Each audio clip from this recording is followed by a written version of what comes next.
Em nome do Pai, do Filho e do Espírito Santo. Amém. Amados irmãos, estamos celebrando hoje a Sagrada Família. A Igreja, depois de ter celebrado o Natal, ela nos joga 12 anos depois na vida de Jesus menino. No Natal, celebrávamos, há 3 semanas atrás, o nascimento do menino Jesus. Mas os evangelhos e a liturgia, querendo comemorar uma outra festa, a Sagrada Família, hoje, faz este salto no tempo. Pois bem, estamos hoje e meditaremos hoje o mistério da Sagrada Família de Nazaré. Jesus, ele tinha 12 anos naquele tempo e a família estava subindo para Jerusalém. Era uma família piedosa. Imagine os senhores, uma família católica piedosa, frequenta a missa todos os domingos, se não todos os dias, paga o dízimo, dias de preceito, vai à missa, abstinência de carne. Era a família de Jesus, mas lá no judaísmo. Era uma família piedosa.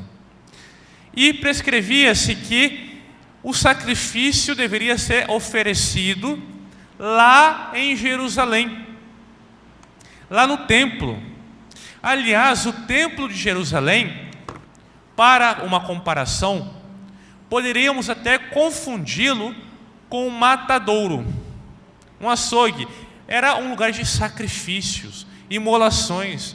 O cordeiro era vitimado, imolado, sangue. O sacerdote, entrando no templo, sacrificava aquele cordeiro e aspergia sangue para os lados. Imagine a cena de um templo. Imagine a igreja aqui, com sacrifícios, sangue. Nosso Senhor, Ele estava vendo tudo aquilo. E podemos imaginar, podemos fazer um exercício da imaginação e pensar com o nosso Senhor: um dia eu serei imolado.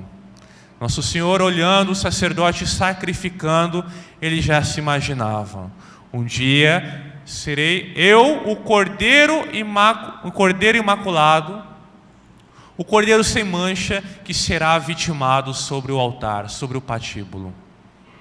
Já criança. Então aconteceu a cerimônia da Páscoa e a família regressava para a sua casa. Mas, como era de costume, o grupo das mulheres caminhavam separado do grupo dos homens. E o menino Jesus tinha 12 anos. 12 anos para um judeu, 12, 13 anos, era uma fase de transição. Era o momento em que o rapaz, o menino, ele ganhava responsabilidades espirituais no povo de Israel. Não era mais o pai que respondia por suas faltas, por seus deveres religiosos. Ele era um adulto, é como se ele fosse um crismado. Ele já tinha uma maturidade espiritual ali, para responder espiritualmente. Então ele poderia estar ali no grupo dos homens, mas poderia estar no grupo das mulheres. Afinal ele tinha 12 anos, normal uma criança andar com sua mãe. Maria, Nossa Senhora, achando que o seu filho estava com José, e José achando que Jesus estava com sua esposa, foram embora. Meu filho está bem, está em outro grupo. Mas quando se reuniram, as caravanas se reuniram à noite, cadê o menino Jesus? Onde está Jesus? Passa em nossas cabeças muitas vezes que o menino de 12 anos é o menino Jesus, com 12 anos, era um menino abobado, bobo. Afinal, está ali na multidão, desgarrou da mão da mãe, se perdeu. Está lá chorando, procurando alguém. Meu Deus, cadê? Liga para minha mãe. Onde estão meus pais? Vou lá no templo, alguém vai saber. Não. Jesus não se perdeu. Maria e José que perderam Jesus. Jesus sabia muito bem o que estava fazendo. Essa perda do menino Jesus, amados irmãos, representa muitas vezes a realidade espiritual pela qual passamos.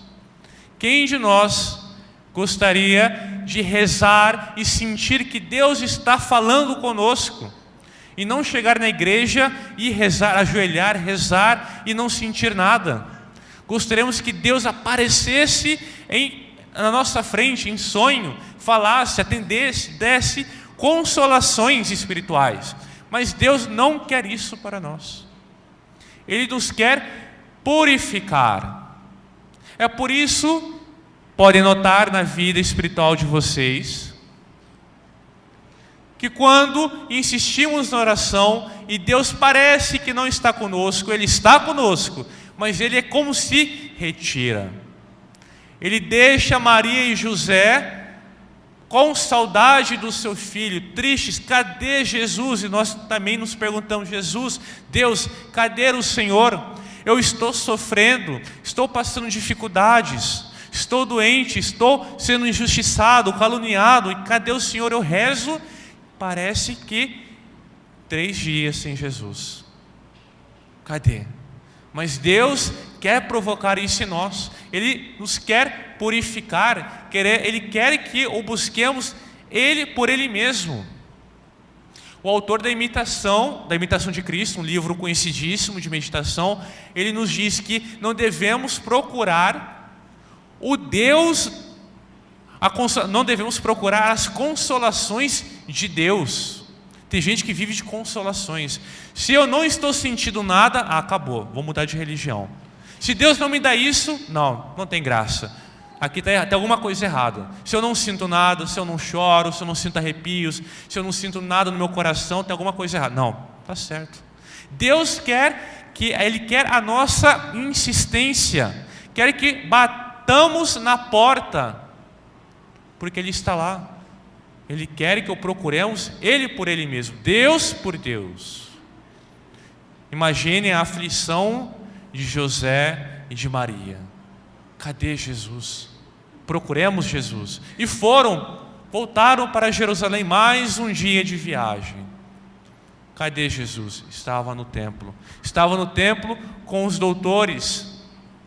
E ali ele estava impressionando os doutores. Ele deixava todos admirados com a sua sabedoria, com as suas perguntas.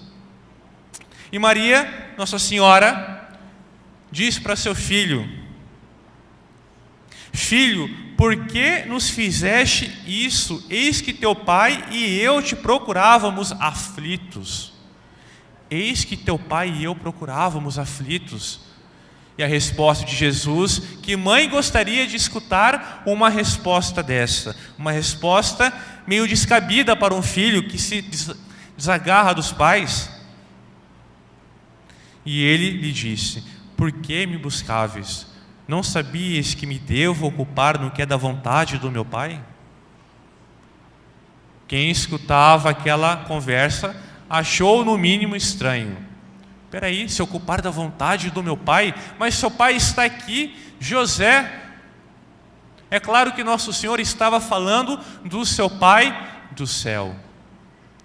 E a nossa meditação sobre a Sagrada Família de Nazaré, ela parte do princípio de que Deus é o centro da nossa família. Assim como o Pai do céu era o centro e a prioridade de Cristo. Ele estava no templo, obedecendo primeiramente, sobretudo, o seu Pai do céu. A família de Nazaré é modelo, e um modelo diferente, porque não é uma família convencional. É uma família estranha, poderíamos assim dizer. Ela é modelo para as famílias humanas. Estou falando, claro, humanos. Homem e Deus também. Mas era uma família diferente, porque estamos falando de uma virgem consagrada, que foi mãe, de um pai adotivo e de um filho que não era puramente homem, humano, era Deus, homem Deus. Mas porque eles tinham Deus como centro, eles passam a ser virtude para nós, modelo de imitação. Era a família de Jesus. Quando o quarto mandamento nos diz, o que o quarto mandamento nos diz? Obedecer pai e mãe, é isso? Nem sempre. O quarto mandamento nos diz honrar pai e mãe. Honrar pai e mãe. É importante deixar muito claro isso, porque nem sempre obedecer é bom. As crianças olham, então vou desobedecer. Não, né? Nenhum incentivo e apologia à desobediência. Não desobedeça os pais, desde que eles não proponham o pecado. É isso. Porque quando a obediência, a ordem está de acordo com Deus, está de acordo com a lei de Deus, sim, a nossa obediência. Mas quando os pais propõem o mal, o pecado, é um pedido pernicioso que vai nos condenar, lançar a nossa alma no inferno, nenhuma obediência é válida, porque está contra Deus. Lá nos primeiros séculos e durante toda a história da igreja, constatamos tantos santos, santinhas, santinhos, crianças que morreram porque desobedeceram os pais. Mas por que desobedeceram? Porque o pai queria casar a sua filha com um pagão, queria casá-la com um homem que adoraria um ídolo, queria forçar os filhos a adorarem, ser idólatras. Não, isso não. Pai, mãe, eu te honro, respeito porque me destes a vida. Mas isso é uma desobediência primeiramente a Deus. Prefiro morrer. E assim muitos fizeram. Vai, renuncia a Cristo. Queremos você aqui em casa. Te amamos, filho. Não. Primeiro a Deus. Primeiro a Cristo. Lá no Antigo Testamento, temos um exemplo bonito de um respeito filial pelo pai. Quando Noé se embriaga, temos dois exemplos, na verdade. Um exemplo ruim e dois bons. Um exemplo bom. Quando os filhos veem o seu pai embriagado, nu, um começa a zombar do pai, a rir, a debochar. Olha lá, o velho está embriagado, bêbado. O que os outros fizeram? Foram lá de costa, virando o rosto e cobriram o pai. É isso. O pai pode ser um alcoólatra, pode cometer pecados.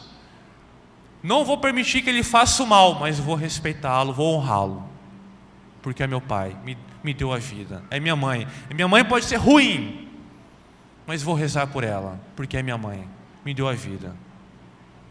Amados irmãos, se hoje estamos aqui na igreja, se somos batizados, porque nascemos, graças a Deus, numa família cristã, numa família que nos deu a fé católica. Muito obrigado. Agradeço aos pais. Agradeço, obrigado por me ter batizado. Obrigado por ter me levado, insistido para eu ir na catequese, né? Ter insistido, ter sido duro. Vai lá, vai para a catequese, para comungar. É uma gratidão aos nossos pais. Mas em suma, de toda a relação familiar, dos filhos pelo pai, pelos pais, dos pais pelos filhos, do esposo pela esposa, da esposa pelo esposo, muitas mulheres não gostam. Fala, padre, no dia do casamento, não leia aquela famigerada carta de São Paulo que fala de submissão, é terrível, não fala aquilo lá não. Mas espera aí, vamos deixar as coisas claras. Tudo aquilo faz sentido se o marido está de acordo com Cristo. Lá está falando, o homem ele está sendo comparado a Cristo e a esposa à igreja. O que Cristo fez pela igreja? Derramou seu sangue. Se o homem, o pai de família, ele não está conforme Cristo, tem coisa errada. Ele não tem que ser perfeito, é difícil. É um caminho árduo, mas ele tem que estar sempre procurando estar alinhado com Cristo. Pela minha família, vou derramar o meu sangue. Pela igreja. É isso. O centro, o exemplo da família de Nazaré é Deus. Deus precisa ser o centro das nossas famílias. Quando perdemos Deus, acabou. divórcios, separações, brigas, filho agredindo e falando mal dos pais, os pais mal formando os filhos, deixando que o mundo cresça. O problema antes, alguns anos é pouco ainda, muitos anos, né? Algumas décadas, era a televisão que formava, hoje é o telefone, a internet. Terceirizamos. Quantos pais? Deus vai cobrar, Deus vai pedir. Cadê? Te dei os talentos, te dei os filhos, o que me entregastes? Cadê? Quero almas, gostaria que eles estivessem no céu. Que a família de Nazaré, Jesus, Maria e José seja o nosso centro, seja a nossa prioridade em nossas vidas. Em nome do Pai, do Filho e do Espírito Santo. Amém.